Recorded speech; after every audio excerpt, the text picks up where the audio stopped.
And earnings from big tech have done little to ease concerns that even more pain is ahead. Our next guest says the FAANG trade can still work.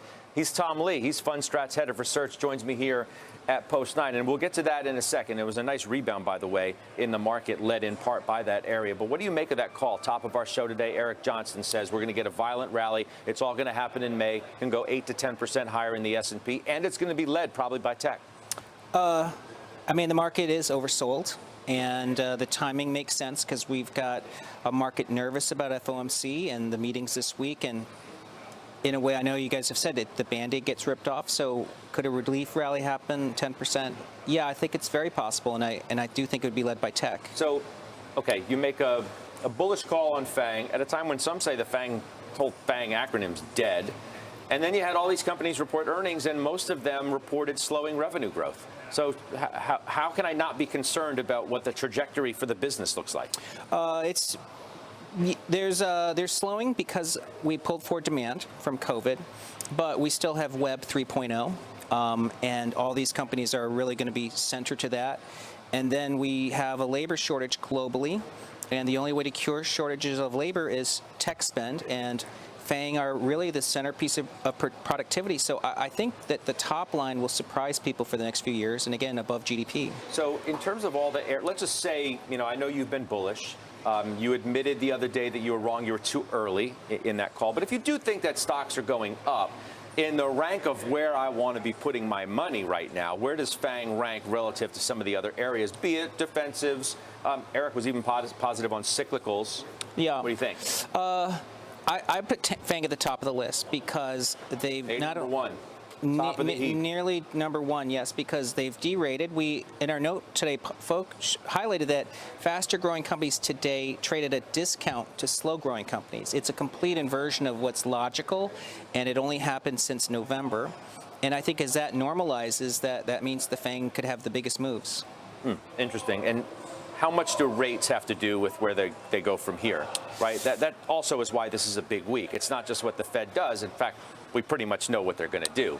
It's what they say that matters most, and where rates go. We were at 3% on the 10-year today. That's right. When I look at rates, and I'm not a fixed income expert, 4 50 basis point hikes are already priced into the 10-year. And even in the 2-year and the 5-year. So unless there's a hawkish surprise fundamentally that drives rates higher, the bond market is sort of fairly priced. And then the stock market then has to figure out what the right multiple is. And look, at a 3% 10-year, that's a 30 PE for a bond. I don't think 16 PE for the S&P or 11 times for Facebook is demanding. So I think stock multiples can actually expand.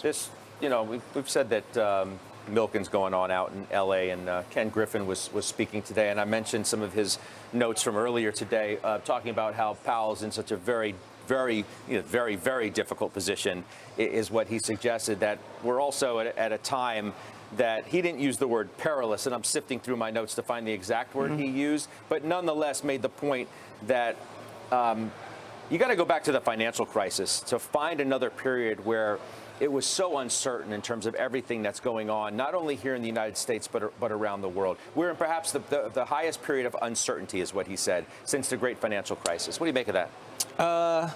Agree with it, disagree? I might say March 2020 was more uncertain because people forget the Fed stepped in, but before March 2020, the market went into a huge panic. We had a 37% decline, and many people expected the end of the world.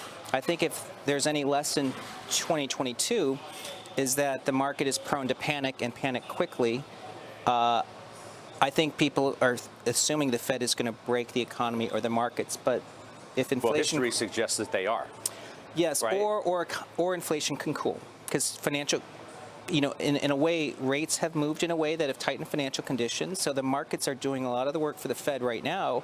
And that way, we don't have to break the economy or the markets. But again, I agree, it's very uncertain. But March 2020 was scarier, and yet people are more bearish today than they were in March. Well, because in March of 20, you had to figure that the cavalry was going to come to the rescue, so to speak, in which it did. Here you have, you're pulling everything back.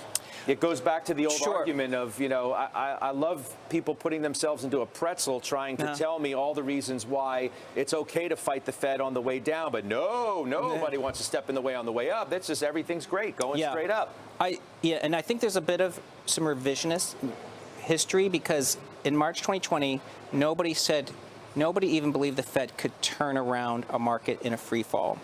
And I think today the argument is, well, the Fed's not going to stop until the market breaks. I think there's the same kind of panic, but a different view of how the Fed would react. And again, I think if financial conditions tighten, the Fed doesn't have to be as aggressive. Then it's a dovish development. More importantly, I think if these tech stocks are trading 10, 11 times earnings, I think you're going to have an M&A boom. I mean, cost of capital's gone up, yet there's cash-rich tech companies. I just don't see how these aren't good investments for the next 12 months. So is this the moment then?